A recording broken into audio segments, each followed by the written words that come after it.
Eu, Daniela Eusébio e o Wagner Borges aqui hoje com você para a gente conversar sobre uma figura muito polêmica, que é o Neymar. Mas a nossa proposta aqui hoje é de um olhar um tanto disruptivo. A gente quer olhar o aspecto da luz e da sombra em que abarca o eterno menino Ney. Eu, Daniela Eusébio, sou professora no IGEP, sou analista formada, fiz Jung, arte-terapia, psicossomática. O Wagner, ele está na formação de analista, também já fez Jung, arte, psicossomática, e a gente quer aqui te convidar hoje para refletir de uma forma um pouco diferente sobre o Neymar. Por quê? O Neymar, ele começa, eu acho que dentro da análise da psicologia, a gente adora fazer uma anamnese, que é voltar no tempo e olhar um pouco para o passado, né?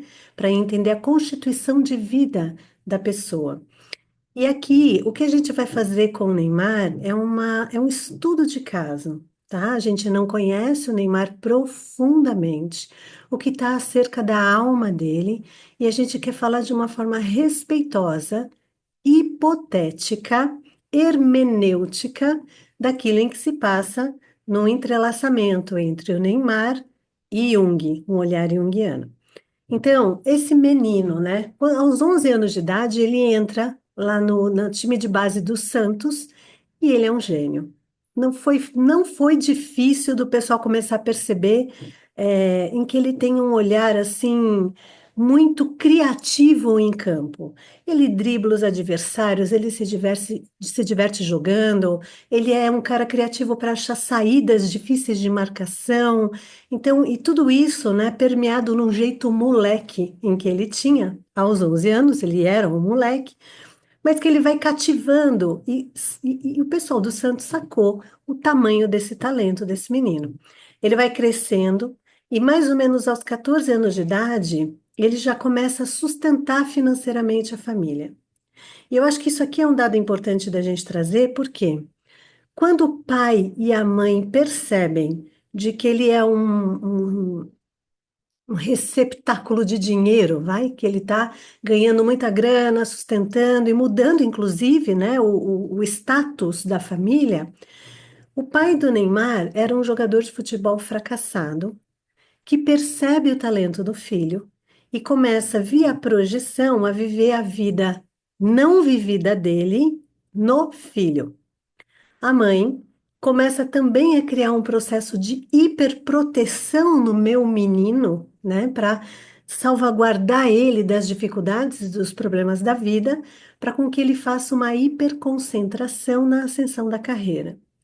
Ele começa a ser ovacionado e reconhecido pela torcida, pelos dirigentes dos times e pelos próprios adversários. Então, não blindado desse jeito, né, hiperprotegido por pai e mãe, o menino ele ficou preso, poeticamente falando, numa espécie de terra do nunca, né? Então, ele vai crescendo, vai fazendo a carreira, e de um aspecto muito meteórico, ele ascende, né, na vida, vai para fora e tal. Mas por que é importante da gente fazer esse preâmbulo, né? Porque hoje, aos 30 e tantos anos de idade, o Neymar ainda é chamado de menino, menino Ney. E ao menino tudo é permitido. Então, o que está por trás de quando a gente chama o Neymar de menino, né? Na linguagem junguiana, tem uma terminologia em que a gente usa para o arquétipo do puer, puera eternos. A Von Franz tem um livro incrível dela, esse livro aqui, olha, Puera Eternos, da Von Franz, ela vai fazer uma análise profunda acerca desse arquétipo da criança divina, que quando está num aspecto positivo, ele é divertido, é charmoso, é criativo, é uma delícia de se envolver com o Puer nesse aspecto, né? Porque ele é brincante, ele é solto, ele é jovem, né? Então ele leva a gente nesse aspecto do desenvolvimento mais leve na vida, do vir a ser, inclusive. E no aspecto negativo, né? O Puer, quando está negativo, ele está infantilizado, ele é mimado, tudo tem que ser adaptado ao jeito dele. Ele tem um dom juanismo, né? Uma coisa assim meio de gostar de muitos amores e não se fixar em nenhum. e um ato bastante inconsequência de ser e de viver. Então, sendo um arquétipo, eu, você, o Borges, todo mundo aqui tem um puer que nos habita. A gente só tem que entender se está numa polaridade da criança divina, na luz, ou e se a gente está um tanto infantilizado nesse puer mais negativo que é na sombra, né? E o Neymar, tomado por esse arquétipo do puer, faz com que ele não consiga sair desse mundo inconsequente, né? Porque ele vai meteoricamente crescendo na sua vida e na sua carreira, fazendo jogos incríveis e tal, mas da mesma forma exponencial, em que ele tem esse lado muito, nossa, prolífico, né? De beleza, inclusive no futebol, tem um lado dele em que ele é um cara que ele não se poupa para as recuperações das suas lesões. Ele adora uma gandaia, uma festa. Teve problemas com sonegação de imposto, em que o pai dele, que pegou essa bronca, né, para resolver e livrar o filho do problema, teve amigo envolvido com estupro, teve tantas e tantas polêmicas, né, em que também o envolve e vão devagar deteriorando a imagem desse cara, né?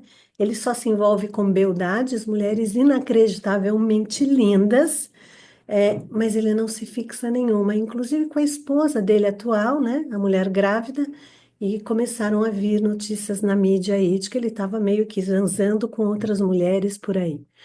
Então, assim, esse lugar desse Neymar, em que é um talento inegável, não dá para a gente falar em que ele não tem esse talento, mas tem algo dentro dele que o sabota.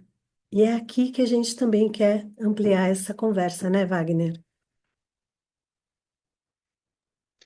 É isso aí, Dani. Eu acho assim, acho interessante o tema, né? A gente pensar nessa perspectiva de Neymar entre a luz e a sombra do eterno menino. Acho fantástico o título que a Dani sugeriu. É genial. Eu acho que é complicado falar de qualquer personalidade pública, ainda mais com a dimensão que o Neymar tem. Você trouxe bem a questão da dimensão arquetípica, porque ele, antes de mais nada, é um receptáculo de diversas projeções. Projeções coletivas, projeções individuais. Então, para mim, e isso é o mais rico do Neymar, é que ao falar do Neymar, a gente fala muito da gente, né? Na verdade, a gente está falando da gente, de aspectos que a gente vive e de aspectos que a gente não vive, né? E quando você traz essa dimensão infantil do Neymar, ela é perfeita. O Neymar tem como um dos principais atributos, como jogador de futebol, a coragem. Coragem de encarar o adversário, de ir para cima. Mas a fronteira entre a coragem e a inconsequência, ela é muito tênue, né? Eu cheguei até a comentar com você que, em vez de inconsequência, estupidez, porque você perde um pouco, e é típico da criança, a noção do perigo, né? Então, é interessante olhar para o Neymar sob essas perspectivas. Ele, em grande medida, é, do ponto de vista da luz, a representação do herói desse mundo capitalista em que a gente vive. É um menino pobre, de origem bastante humilde, que, entre aspas, pelo menos no aspecto, dentro daquilo que nossa sociedade valoriza, conseguiu êxito. Ele é um cara que não tem como negar, foi bem sucedido. Mas, ao mesmo tempo, existe uma tremenda crítica, isso falando do ponto de vista desportivo, tá? Existe uma tremenda crítica a ele porque ele poderia ter sido mais. Ele tinha talento para se parear a Lionel Messi e Cristiano Ronaldo, e ele não conseguiu alcançar isso. Tanto que ele é o mais novo dos três, tem 5 anos a menos que o Messi e 7 a menos que o Cristiano Ronaldo, e ainda assim provavelmente será o primeiro a encerrar a carreira, né? Em grande medida porque faltou a ele essa autocompreensão, né? Ele continuou sendo um menino, né, dentro de campo, em vários aspectos, né? Trazendo isso, a sua luz e a sua sombra. Até esse último jogo que a gente assistiu, a gente viu ele em alguns momentos se comportar de uma forma mais intempestiva, embora quem joga bola mesmo na várzea sabe que não é tão fácil manter todo esse equilíbrio que as pessoas às vezes de fora querem que você mantenha, e ao mesmo tempo demonstrou uma baita coragem em determinados momentos do jogo que outros jogadores muito mais bem preparados e tal acabaram não demonstrando. Então, o Neymar traz esse conjunto de aspectos de luz e sombra e traz, como você bem colocou, trazendo a biografia dele, esse fardo, né? O fardo de carregar. o insucesso do pai, o fardo de carregar toda a expectativa da família de uma origem humilde por um outro patamar socioeconômico. É uma família que dá muito valor a isso, a gente percebe nitidamente, né? Quando você E ele assiste carrega aqui. também os filhos, né? Os filhos, olha, ele carrega os amigos, né? Não é só o pai, Exato, mãe, irmã e esposa e filhos, mas ele tem esse monte de amigos, são os parça dele, que ele também banca e sustenta esses caras, né? Então é muita gente arvorada nele, se a gente for pensar. exatamente. É, eu acho interessante quando você traz essa perspectiva da Terra do Nunca, porque é isso, né? Realmente lembra um pouco da ideia do Peter Pan, que está ali com seus amigos, né? E Sim. fica todo mundo um pouco nessa dimensão, né? Aparentemente, de novo, a gente tá, é bom frisar de novo o que a Dani falou, olhando de fora, com aquilo que nos é passado, com as informações que a gente obtém, né? No que parece realmente ser algo que deixa ele cristalizado numa certa infância, né? Numa É, certa, né? Um aspecto essa coelho. terra do nunca, né? O Borges, vez ou outra te chamo de Wagner, vez ou outra te chamo de Borges. Eu só estou falando aqui para nossa audiência que tá tudo Sem bem, a gente está problema. em casa aqui, tá? É. O que eu acho que é importante da gente pensar, né? É a terra do nunca. Vamos trazer isso para a imagem arquetípica de Peter Pan, né? A Sim. gente tem um termo na psicologia em que a síndrome de Peter Pan, complexo de Peter Pan, para nós junguianos, a gente não gosta de trabalhar essa analogia porque o Peter Pan ele é uma imagem arquetípica e não um arquétipo em si. Arquétipo é o puer, não a imagem. Mas o Peter Pan, ele é um cara em que ele quando vai ali na casa da Wendy, ele tem o primeiro contato com o Wendy, porque a Wendy conta histórias dele. Então aqui já tem um ato narcísico de gostar de ouvir-se a partir do olhar e da percepção do outro. A sombra do Peter Pan escapou ali, e aí é o Wendy em que faz a costura da sombra, ou seja, a ânima adere, né, a sombra com esse Peter Pan. Aí o Peter Pan pega o Andy, leva lá na Terra do Nunca, 1 milhão de aventuras acontece. A Terra do Nunca é o lugar da recusa do crescimento. Então tem algo ali no Neymar que prende ele nessa Terra do Nunca. Seja esse lugar deslumbrante, né, do dinheiro, da fama, do sucesso, do poder, seja esse lugar do reconhecimento narcísico espelhado no olhar do outro, que tem 1 milhão de pessoas que gostam dele e de que não gostam dele, bem ou mal, falem de mim, né? E a gente não pode esquecer de que todo Peter Pan tem o seu Capitão Gancho. Todo Peter Pan tem o seu Capitão Gancho. Então, nessa dualidade, nesse enfrentamento, Peter Pan com o Capitão Gancho, pode perceber, nem o Capitão Gancho sai da Terra do Nunca e nem o Peter Pan abandona. Um retroalimenta o outro, né? Dentro da terminologia junguiana, a gente chama esse Capitão Gancho de Senex, né? A figura desse ranzinza, do aspecto, se o Puer é a criança divina, o Sênex ele está ligado ao velho sábio, né? A imagem arquetípica do velho sábio. Mas quando está na polaridade negativa, ele fica ranzinza, fica briguento, fica chatão, né? E sabotando o puer. É muito curioso, né? Para o Hillman, James Hillman, ele tem um livro muito legal também chamado Livro do Puer, em que ele faz uma reflexão importantíssima desse arquétipo Fênix Puer, que para Hillman faz parte, é como se fosse um dínamo, né? São as duas partes do mesmo arquétipo, complementares, e que quando tem um processo sombrio, negativo, cindido até, esse Fênix fica brigando e punindo com esse Puer. Mas a gente está trazendo um pouco dessa reflexão, por quê? Se existe um Capitão Gancho, um Fênix em Neymar, qual é esse Capitão Gancho? O que está dentro dele em que sabota ele para impedir com que ele seja e assuma o lugar da genialidade em que ele deveria subir? Então, ele é um cara em que ele tem um corpo em que está todo machucado, impedindo ele de atuar de uma forma, nossa, genial, né? O joelho dele está com problema, ele não para fazer a recuperação. Quando ele tem que se recuperar, ele é visto em balada, bebendo, com noitada. Ele adora as noitadas de pôquer dele. Então, tem algo aqui dentro dele em que está agindo nesse aspecto. Se a gente for arriscar aqui uma brincadeira, né? Uma imagem, nós junguianos adoramos o mundo das imagens, é um lugar onde tem uma autossabotagem dentro dele, que também opera, que não deixa ele ser essa proeminência de potência em que ele tem nele. É interessante pensar, Dani, quando você traz essa reflexão, o que que o gancho quer com o Peter Pan? Ele quer destruir o Peter Pan, né? Do desenho Matar, inteiro, matar ele, quer matar, destruir o Peter matar, Pan, se matar o Peter vingar. Pan, Ele quer se matar o vingar Pet, do Peter Pan. exato, matar o Peter Pan é talvez uma maneira, não, é uma maneira de sair da Terra da infância. Uhum, Olha que curioso. sim. Só que eles ficam nessa disputa porque é uma oportunidade de crescer de uma forma saudável para esse velho, deixando de ser um Fênix, né? Se a gente for pensar. E quando você olha para a carreira do Neymar, em alguma maneira ele ficou preso nessa terra em virtude do quê?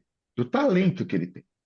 Uhum, E quando surgem, é curioso pensar nisso. Eu vou tentar fazer uma costura aqui, você vai me ajudando, porque ela não é tão simples do ponto de vista psicoanalítico. tá. Quando vem as lesões, é curioso pensar que a maior parte das lesões, teve também no direito, mas a mais grave, que é a do joelho, é no joelho esquerdo. A relação do Neymar com o feminino, claramente, é uma relação, como todo mundo sabe, conturbada. As mulheres, muitas mulheres, se sentem desrespeitadas pelas informações e notícias que saem do Neymar na relação dele com as mulheres. De fato, muito provavelmente existe aí uma negação, porque quem chama o indivíduo, dentro da psicologia analítica, a uma transformação, é o complexo da alma. No caso do homem, a ânima, que é o princípio feminino, né? No fim das contas, ela é quem vai ser o cicerone nesse mergulho interior para trazer conteúdos do inconsciente que vão fazer uma transformação e o camarada vai sair, vai se desenvolver, vai sair do envolvimento. Então, é a criança que está dentro da barriga da mãe se desenvolve dali, né? Aliás, o feto, né? Depois a criança, né? Nasce e aí vai um monte de processo de desenvolvimento, sai da infância para a adolescência. O Neymar ficou cristalizado, ele não pôde se desenvolver. Então, trazendo essa perspectiva, é como se as lesões fossem a única maneira dele morrer pro talento que ele tinha e crescer. Ah, isso vai acontecer agora com o fim da carreira, necessariamente, com a aposentadoria? A gente não sabe. Mas então, pouco eu sei se o que eu estou falando aqui faz sentido. Mas por isso que eu estou falando uma linguagem hipotética na qual eu estou, em grande medida, projetado. Porque Claro. a grande expectativa, como alguém que olha de fora, e ainda mais um analista, eu costumo dizer que se eu não fosse. É a esperança do desenvolvimento do indivíduo. Né? Tem uma hora que, né, se eu fosse terapeuta do Neymar, pouco me importa se ele vai continuar ou não jogando. O que me importa é que ele cresça. Porque a vida, como diz a Von Franz, é desenvolvimento. Né? Exato. E Agora, vamos brincar com a imagem do Capitão Gancho? Gente, bora lá. muita licença poética aqui, tá bom? O Puer, ele tira, o Puer do Peter Pan, ele arranca a mão do Capitão Gancho, né? Essa mão, ela é jogada lá no crocodilo e tal, e é por isso em que ele fica com esse ódio. Capitão Gancho é um Fênix Dani, castrado. deixa eu só te falar um negócio antes, desculpa te interromper, mas o jacaré e o crocodilo, principalmente o crocodilo na mitologia egípcia, tem a ver com morte. Ele é um Morte. animal telúrico, é um animal quitônico, telúrico não, quitônico, que tem a ver com a terra como o lugar onde se enterra para renascer. Do pó viemos, né, do pó voltaremos, e então tem a ver com, é um animal quitônico, olha que curioso isso. E ele é um animal de água e terra, a transição entre a consciência e o inconsciente, a razão e a emoção. Na nossa língua junguiana, a gente chama isso de psicopompo. Então, vamos brincando aqui com a imagem, tá? Ele é o grande, esse jacaré, esse crocodilo é o psicopompo que está rolando. Ao ter a mão castrada, vamos brincar. Gente, aqui muita licença poética, tá? De novo. Ao castrar a força do Capitão Gancho, tirar essa mão no sentido de castração, a mão é o pegar, o apropriar, o fazer, o realizar, é o carinho, é o soco. Tudo isso é realização com as mãos. Esse Senex, castrado nesse âmbito do fazer e do realizar, é que de verdade, inconscientemente, é que está boicotando o sistema do Neymar de fazer, realizar e pegar. Ele não pega as situações da vida dele. Ele até realiza, quando ele faz bem feito, né, de vez em quando. Mas tem um sistema de autossabotagem em que não engancha. A mão do Capitão Gancho não engancha nesse puer em que o habita, né? Em outras palavras, o Neymar, ele tem tudo para fazer, para realizar, para transformar até o mundo do futebol e ele não faz. Tem algo nele em que ele não faz. É muito doido pensar, assim, quando você faz uma análise futebolística, é impressionante, né? Eu sou um fã de futebol e tenho acompanhado muito.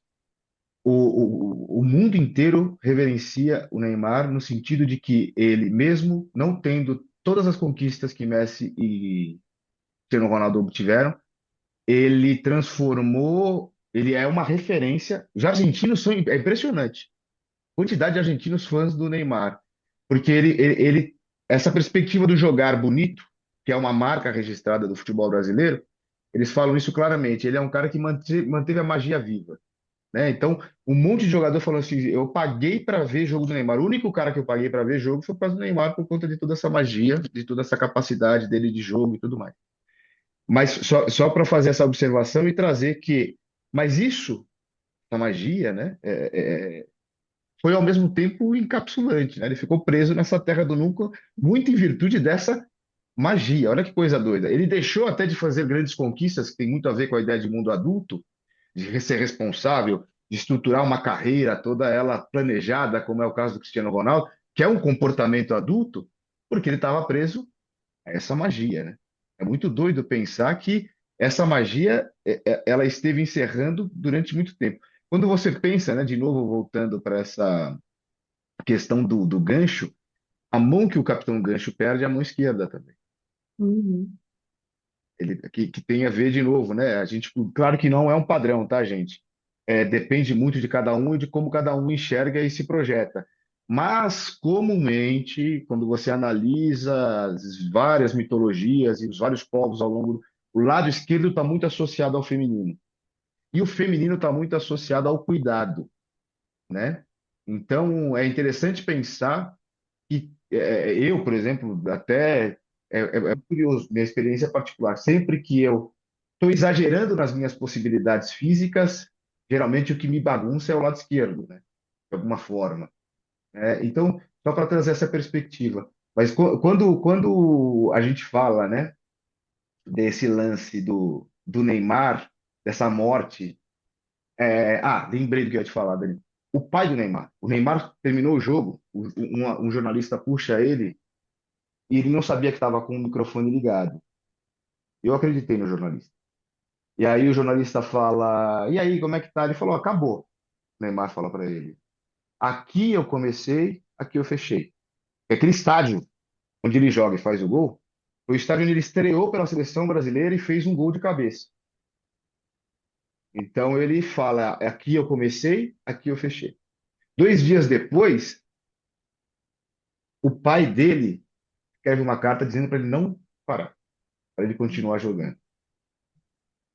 É muito curioso, porque Então, eu adoraria ver o Neymar continuar jogando no nível que ele. Mas, assim, parece que o corpo dele realmente não suporta mais a coisa. E o pai pede para ele continuar jogando. É muito curioso isso, né, Dan? e aqui eu acho que é importante a gente trazer duas reflexões. A primeira, se o corpo, gente, aqui, claro, tem aspecto físico, tem a violência do campo, tem toda a deterioração física mesmo, isso a gente nunca descarta, tá? Mas como nós junguianos moramos em casas simbólicas, a gente vai sempre levar um pouco para esse lado também, tá?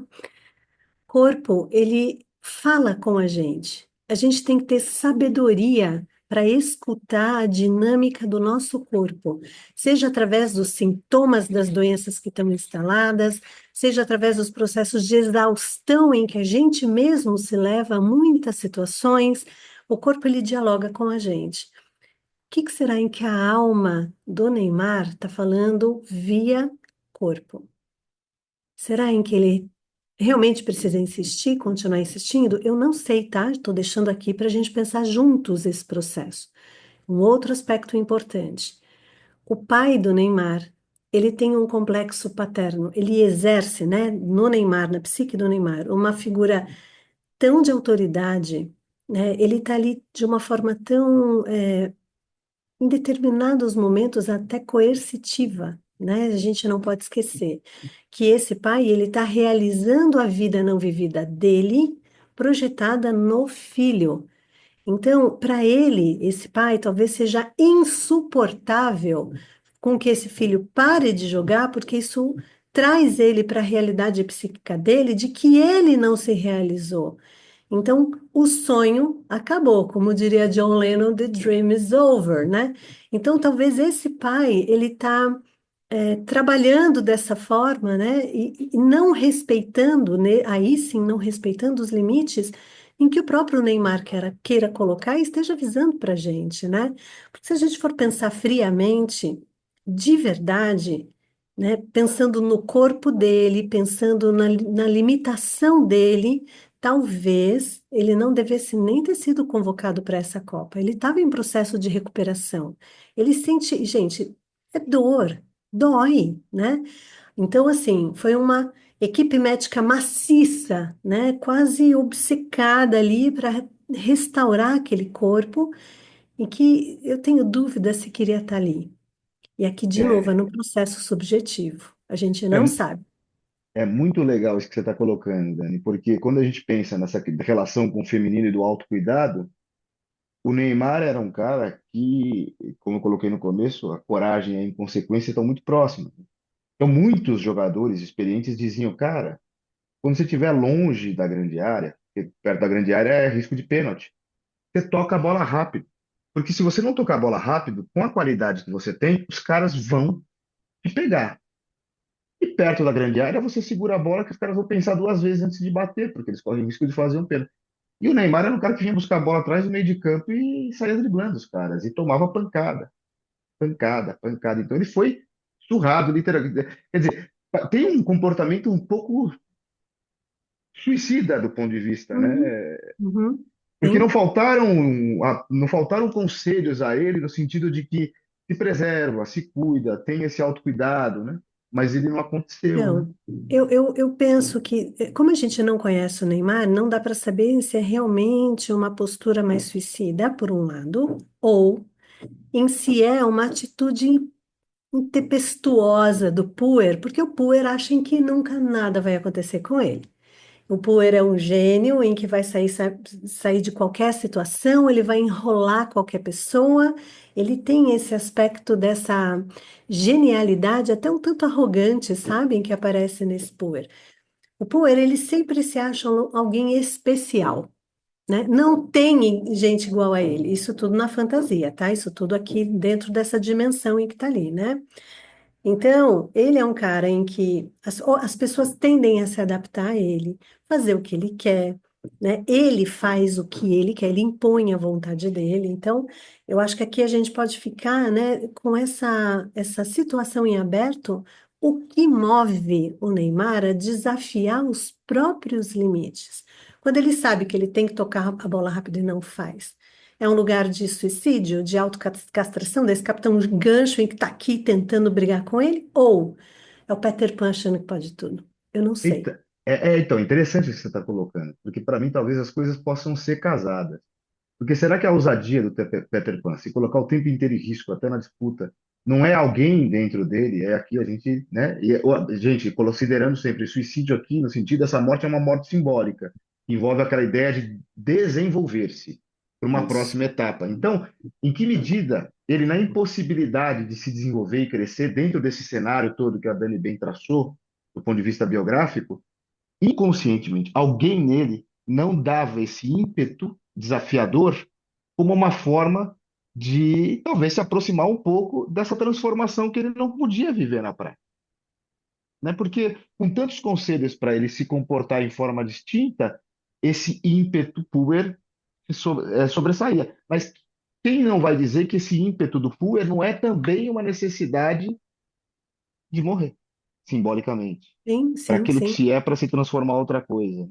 sim. Né? Na verdade, não é uma, assim, consequência não é justamente a necessidade de ir para um outro estágio. Porque de que Exato. outra forma eu me transformo?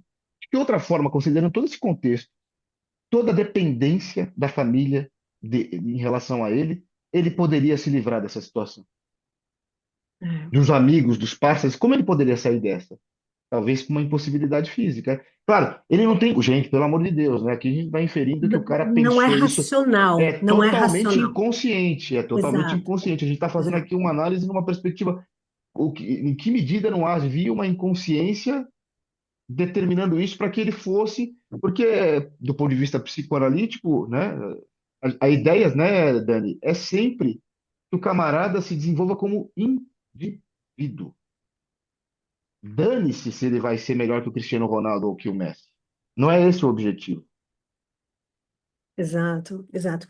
E eu queria fechar aqui a nossa reflexão, uma coisa que você falou lá atrás, que eu quero retomar, que o Neymar, ele é um receptáculo de projeção de sombra, individual e coletiva, né? Ele sendo esse menino pobre que enriqueceu e deu certo, ele só fica com beldade, né, gente? Como ele pega a mulher bonita. Tem iate, tem dinheiro, tem iate, tem tudo que esse homem quer. Então, por um lado, um monte de gente individualmente projeta no Neymar um estilo de vida que gostaria de ter, né? Por outro lado, tem um monte de gente que odeia o Neymar, né? Não suporta esse lugar. E isso também fala da nossa sombra. Então, o que parte minha eu projeto como identificação do que quero ser, que parte minha eu dou vazão dos meus ódios, das minhas raivas? Será que não tem uma inveja, um ciúmes oculto nessa sombra projetada nesse lugar?